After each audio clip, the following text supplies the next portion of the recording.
Oh, let me look around here. Oh, shit! Oh, that really caught me off guard. Not really.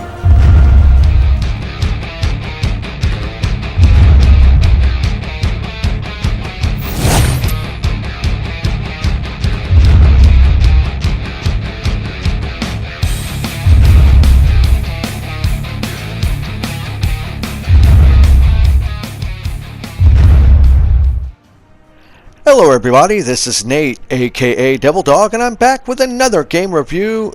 Today I will be reviewing the just released PlayStation VR version of Crystal Rift. This game was developed and published by Cytec Games and was originally released on Vive and the Rift of March 30th of 2016, but just finally received a PSVR release on November 29th on the PlayStation Network.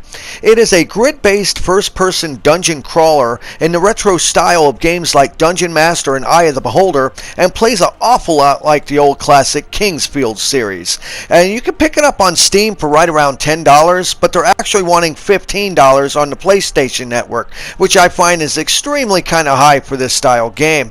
Now, the game size is fairly large. It takes place in about 26 different levels, and the whole story of the game, which what little story it does have, is told throughout the game when you find notes on your journey.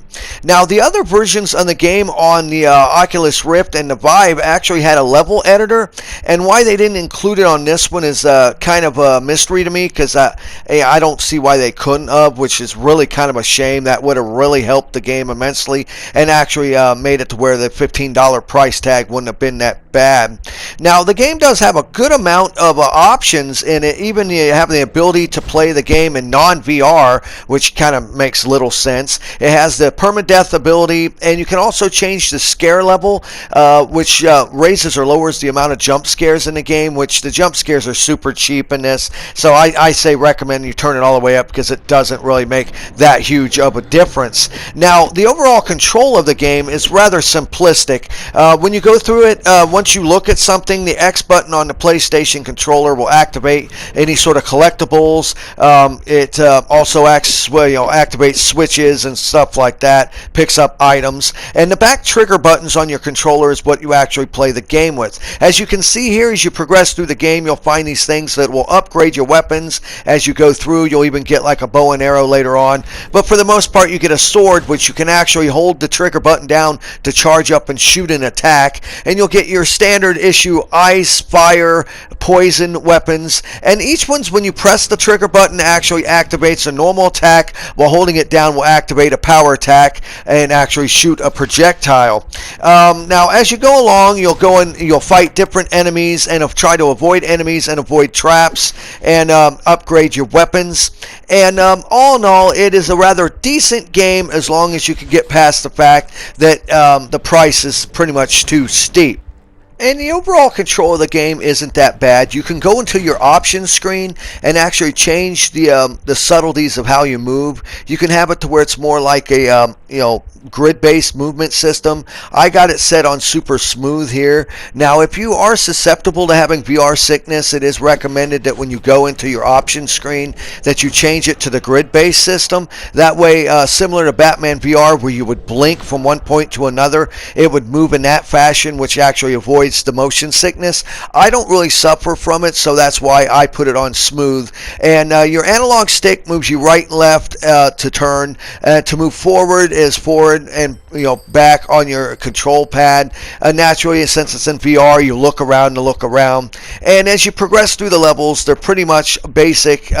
Go into a level, kill enemies or try to avoid some enemies, flip the switches to open the grates, open bridges to get to the next point, avoid the enemies if possible, avoid traps as you go along, and progress through the levels. And there are bosses as you go through, but since this game does play, like I said, a lot like the Kingsfield games, it's basically, as you can see here with these enemies, the overall mechanics of fighting consists of attack, dodge, rinse, and repeat. So if you're expecting some sort of earth-shattering, state-of-the-art game similar to like Skyrim or The Witcher 3, this game is not that. This game does play, like I said, like the old classic Kingsfield games. So as long as you can understand that, it's actually a rather enjoyable game to play.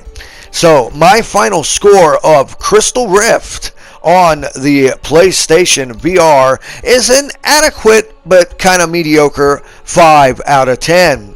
The overall reason why I'm only giving this game a 5 out of 10 is while the control is actually pretty decent and the game is fun, it will get boring very fast, and it is basically a port from the other VR systems. So I mean, if they would have added something new to it, and especially didn't leave out the level editor, which I think would have made this game a fantastic addition on the PlayStation VR catalog, all in all, I think it does not warrant the $15 price tag. So that is why I'm giving it the final score of 5 out of 10. I want to thank everyone who subscribes to my channel. I want to thank everyone who watches this video. Please feel free to leave a comment below on what you think if you played the game. And of course, it definitely helps me if you hit that like button. And I got to end it like I always end it by saying, remember everybody, the devil is in the details. Have fun, play hard, and peace out.